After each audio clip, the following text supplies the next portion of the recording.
Kayak begitu. Nggak mungkin.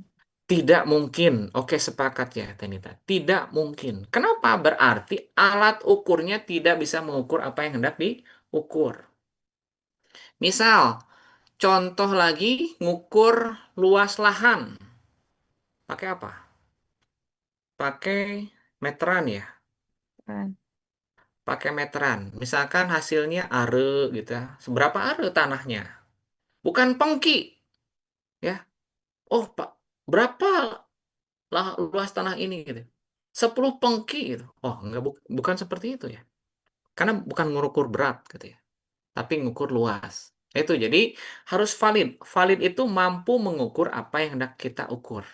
Kalau penggaris ukurannya untuk mengukur jarak, mengukur panjang gitu ya. Gitu.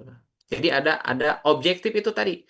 Mungkin nggak dari sini dari Sukabumi ke Bandung mengukur pakai penggaris kan nggak mungkin juga. Ada alatnya untuk mengukur jarak jauh gitu ya dengan alatnya. Nah, harus objektif dan terukur seperti itu. Yang selanjutnya variable. Apa variable? Ada yang tahu? Ada? Oke. Variable itu dipertanggungjawabkan atau ajeg ya. Jadi kalau misalkan ajeg itu bisa dipergunakan untuk responden yang lain. Contoh, penggaris. Penggaris untuk mengukur panjang meja. Dan penggaris itu bisa digunakan untuk mengukur buku. Nah, itu sudah ajeg gitu ya. Termometer. Perawat itu mengukur hari ini adalah pasien A. Kalau sudah valid dan mau bisa mengukur apa yang hendak diukur, maka bisa dipertanggungjawabkan atau reliable atau ajeg, maka bisa dipergunakan untuk pasien-pasien selanjutnya. Gitu ya. Jadi mau tidak mau, sekali lagi, instrumen penelitian itu harus valid, reliable, dan sistematis, terukur, objektif, dan relevan dengan variabel penelitian. Ya, harus relevan. Seperti tadi, penggaris tidak mungkin, walaupun sama-sama alat ukur, sudah valid, tapi tidak bisa dipertanggungjawabkan gitu. Tatkala misalkan Pak Ari, berapa berapa sentimeterkah Sukabumi Bandung menggunakan penggaris? Wah, itu bisa berapa puluh hari gitu yang ukurnya. Nah, oleh sebab itu, atau berapa penggarisan gitu ya. Nah, itu kecuali kalau pakai hitungan memungkinkan, tapi kalau diukur secara manual itu memungkinkan sangat artinya nggak mungkin dipertanggungjawabkan gitu ya. Dan nggak relevan gitu ya alatnya gitu ya. Itu yang memang harus kita sepakati awal berbicara terkait dengan instrumen. Nah, sebelum kita masuk ke dalam apa itu instrumen, maka yang harus kita pikirkan baik-baik adalah ini adalah alur penelitian yang memungkinkan teman-teman lakukan, gitu ya. Pertama, ada masalah penelitian. Coba saya tanya dulu. Masalah, masalah. Kenapa ada masalah? Ada yang tahu kenapa ada masalah? Halo, kenapa ada masalah? Berarti ada ketidaksesuaian, Pak. Ada ketidaksesuaian antara teori dan praktek. Benar, antara teori dan praktek. Antara eh, aturan dan kenyataan. Tadi itu ya. Aturannya begini. Jadi pada saat misalkan eh, masuk ruang operasi itu harus pendaftaran dulu, misalkan gitu. Harus registrasi dulu, harus UGD dulu, harus ini dulu. Nah itu. Tapi ujung-ujung hoyong dioperasi. Abdi mah hoyong enggalan dioperasi. Sudah nggak kuat misalkan. Ya, itu akan jadi masalah. Karena secara aturan, Bapak itu harus, Bapak BPJS bukan. BPJS, daftarlah BPJS nah gitu. Harus diklarifikasi bla bla bla bla dan lain sebagainya. Kalau tidak sesuai aturan, maka timbul masalah. Ya.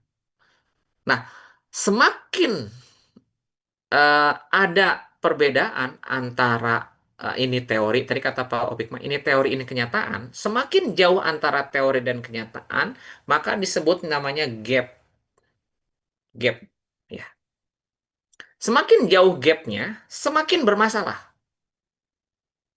Itu. Maka kalau dalam penelitian itu semakin menarik untuk diteliti. Jadi, Ibu Bapak sekalian, tatkala nanti melakukan penelitian itu adalah mana pilih kalau misalkan ada 2 3 penelitian yang akan Ibu Bapak sekalian teliti, maka yang harus diprioritaskan mana dulu? Lihat gapnya, lihat gap risetnya. Mana yang paling jauh, mana yang paling bentrok gitu. Bentroknya itu agak kalau kalau apa? Magnet mah saling saling menjauh gitu ya, nggak mau bersatu gitu ya, nggak mau nempel gitu. Semakin nempel itu semakin tidak bermasalah gitu ya. Artinya selaras kalau nempel gitu ya. Tapi semakin jauh gapnya semakin bermasalah. Dan kalau berbicara penelitian, semakin gapnya jauh semakin bermasalah, semakin menarik untuk diteliti ya. Selain misalkan gampangnya mah antara antara harapan dan kenyataan ya. Antara harapan dan kenyataan. Harapannya begini, kenyataannya begini. Antara apa? Harapan dan iya, kenyataan tadi. Misalkan semakin jauh, semakin bermasalah dan semakin layak untuk diteliti bagi seorang peneliti gitu ya. Nah, mindset kita hari ini berbicara masalah penelitian itu jangan yang tidak ada masalahnya, Bu. Bapak sekalian ya. Ternyata bukan tren penelitian yang hari ini layak untuk diteliti. Jadi, tatkala nanti kalau di S1 mah kan ada judul di bab akhir itu sehingga peneliti apa ya, tertarik apa ya? Sehingga peneliti tertarik untuk berminat untuk melakukan penelitian dengan judul. Nah, di akhir penelitian kan di akhir proposal kan begitu biasanya. Nah, S2 mah nggak begitu gitu ya. S2 mah harus mengatakan bahwa sehingga penelitian berdasarkan hasil apa penjelasan di atas, maka peneliti memutuskan bahwa ada urgensivitasnya bahwa penelitian ini layak untuk dilakukan. Harus seperti itu. Kalau berminat, Bu, berminat itu kan ada tahapannya ya. Ini kata menyimpan kata berminat di bab 1 atau tertarik lah. Tertarik itu ada tahapannya, ya. Mulai tahu, udah tahu kenal, udah kenal paham. Tahu dulu, nggak ada kenal deh. Udah tahu baru ngerti, ya. Kalau di penelitian itu mengetahui, mengerti, memahami, baru mau, ya. Itu tahapannya, Bu. Jadi kalau misalkan Ibu Bapak sekalian di proposal penelitian menuliskan sehingga tertarik untuk melakukan penelitian berarti secara konseptual bahwa Bapak Ibu sudah tahu, sudah ngerti, sudah paham dengan segala yang ada. Jadi nggak bisa kalau ditanya, coba variabelnya kenapa begitu? Aduh, saya kurang tahu Pak. Nah, nggak bisa jawab seperti itu. Karena Anda sudah mengatakan bahwa Anda berminat. Kalau berminat itu harus melewati tahapan tahu, paham, dan ngerti. Gitu ya. Jadi kalau orang penelitian itu eh, kalau lagi marah itu nggak kamu kamu kamu harus ngerti saya. Nah, Taiken Taiken tahapannya kamu harus pahami saya. Itu beda. Misalkan gitu ya. Nah, itu misalkan berbicara masalah penelitian. Jadi masalah penelitian itu akan sangat menarik, sangat layak diteliti kalau gapnya jauh.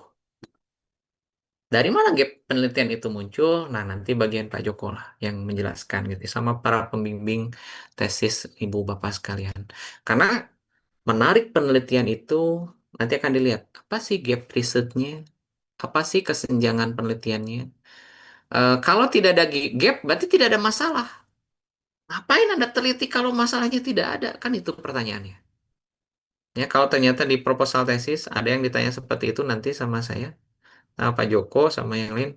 Pak Joko sama saya misalkan tetap aja walaupun dibimbing saya tetap akan ditanya ya sama saya pada saat ujian proposal mah, gitu ya. Sebagai salah satu bentuk pertanggungjawaban. Misalkan itu. Walaupun bimbingan sama saya tidak pernah ditanya, oh ya ini udah betul ya teruskan teruskan. Ya